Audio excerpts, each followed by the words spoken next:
What brought you down here to begin with? We came down as a family on a building, one or two building mission trips, and when we came down, kind of when people found out that I was a doctor, we ended up, a lot of families would come over with kids and other medical questions, and we'd deal with those as best as we could while we were doing the building, and then we realized that this is what we need to do. This is our next step in our mission work. How has it been working with IC13? Wonderful. They're an incredible group. I mean, I think one of the best nonprofits that I've ever seen.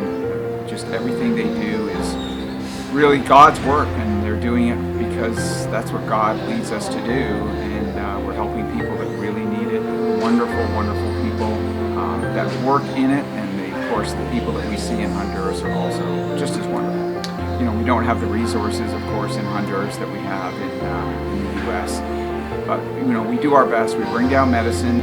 For the most part, we do American standards. There's obviously some things that we just don't have access to, but even our patients, if they need further testing and surgeries and ultrasounds and x-rays, we'll just arrange to do that when we leave. And then we've got lots of incredible people, feet on the ground. They are doing the work of our ministry year round, and we just follow them up while we're in the U.S. Last question, how do these trips impact you personally? Oh, I mean, gosh, the old saying, which is so true for me, is, I get way more out of it than the people get. I mean, it's just, when you live in the incredible sheltered communities that we live in America, where we have everything, you don't appreciate things.